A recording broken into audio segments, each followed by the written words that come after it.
Dan atas maraknya WNA berulah di beberapa wilayah di Bali, sudah bergabung melalui sambungan Zoom dengan Kakanwil Kementerian Hukum dan HAM Bali, Anggiat Napitupulu. Selamat sore Pak Anggiat. Jadi ini Ya, kan banyak banget ya Pak, belakangan marak WNA yang berulah, termasuk juga ada kampung eksklusif nih WNA. Ini berarti semakin meresahkan di sana.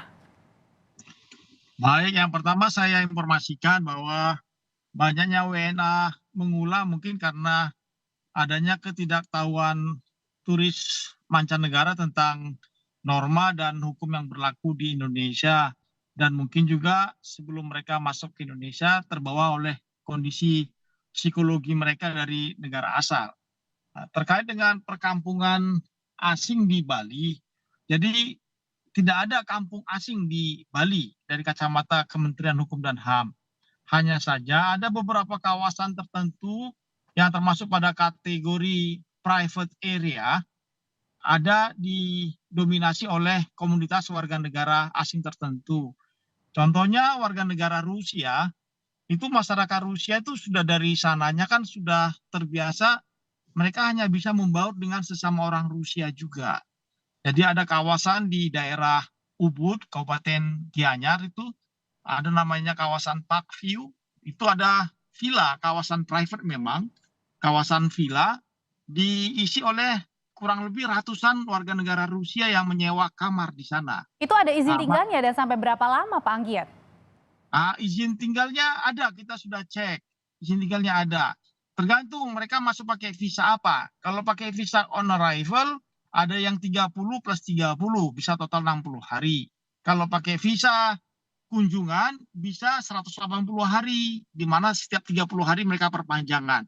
Dan kita selalu ngecek secara rutin, setiap hari ada tim yang ke sana.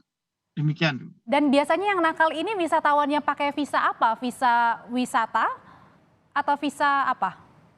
Yang biasanya nakal ini kalau pakai visa on arrival, pakai wisata itu bagi mereka yang baru pertama kali datang ke Bali. Oke. Oke, baru yang sudah berulang-ulang biasanya itu yang pakai visa kunjungan yang 180 hari tadi yang bisa diperpanjang. Jadi mereka sudah tahu ya kebiasaan kita di Bali, tahu juga kebiasaan masyarakat Indonesia yang permisif, masyarakat ya, sehingga mereka kadang oportunis memanfaatkan kondisi itu. Nah, pemanfaatan ini kan juga dipakai oleh WNA ya Pak Anggiat, seperti tadi membentuk kawasan ya, tempat tinggal Iya, ramai-ramai di sana yang disebutnya iya. sebagai eksklusif WNA. Nah, itu gimana tindakannya ke sana? Dicek nggak berulang kali gitu? Kita cek berulang, tapi kembali bahwa kawasan itu bukan mereka klaim sebagai kampungnya mereka. Jadi semacam private area milik milik pemilik villa, Di sehingga kawasan mereka mana Pak Anggiat? itu ada di daerah Kabupaten Gianyar, daerah Ubud. Itu ada kawasan namanya Parkview. Kemudian ada di Canggu, ada di Prerenan, ada juga di Kabupaten Karangasem. Jadi mereka menyewa satu lokasi atau kawasan villa didominasi oleh kawasan negara warga negara tertentu. Paling banyak dari negara mana asalnya? Yang paling banyak membuat seperti ini adalah warga negara Rusia. Oh, sudah dicari tahu Pak, kenapa banyaknya warga negara Rusia yang sampai ke sana itu?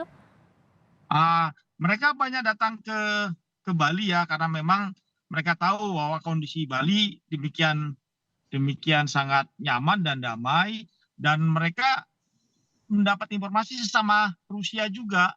Jadi kami ada di sini, silakan datang ke sini gitu. Bukan Oh. ada motivasi yang lain. Oke, tapi ada tindakan nggak Pak kalau misalnya ditemukan pelanggaran di sana misal?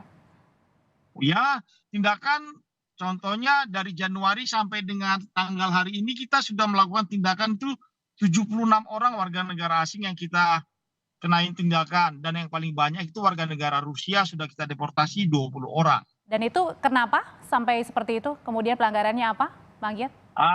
Pelanggarannya yang pertama ada yang overstay, ada yang penyalahgunaan izin, ada pelanggaran hukum lainnya.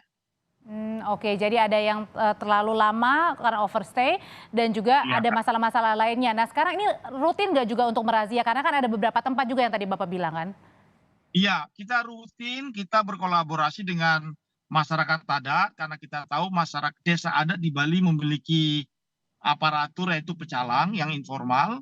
kemudian kita bekerja sama dengan kepolisian daerah Bali dan kita sendiri mandiri dari jajaran imigrasi se-Bali melakukan operasi. Nah, berarti kalau misalnya pelanggaran yang banyak dilakukan oleh WNA, terutama Rusia katakanlah, itu karena pelanggaran izin tinggal ya, Pak Anggiat ya. Nah, tapi Iya. kalau berbicara tentang kampungnya sendiri, ini milik siapa dan boleh nggak sih Pak ditempati oleh eh, beberapa warga negara asing? Jadi seperti saya bilang itu bukan kampung ya, kawasan villa. Oke, kawasan villa. Pemiliknya itu warga negara Indonesia, Mbak. Mhm. Warga negara Indonesia dia memiliki usaha villa, mungkin dia punya ratusan kamar. Dimulai dengan orang Rusia dulu, orang Rusianya ngundang teman-temannya. Ini kawasan bagus. Jadi mendominasilah di situ, baru masyarakat sekitar memberi stem, memberi brand bahwa villa itu villanya orang Rusia, kampungnya orang Rusia, seperti itu. Oke, jika diperbolehkan, tapi kalau misalnya melanggar izin tinggal maupun melanggar aturan adat di Bali berarti akan dideportasi ya Pak ya? Dengan tegas itu. Ia akan kita deportasi dan perlu diketahui bahwa sampai sekarang kita belum ada aturan yang memperbolehkan warga negara asing memiliki properti kecuali badan usaha. Ya, itu catatannya. Terima kasih Kak Kanwil Kementerian Hukum dan HAM Bali, Anggiat Sama-sama. Napi Tupulu. Sehat selalu Bapak.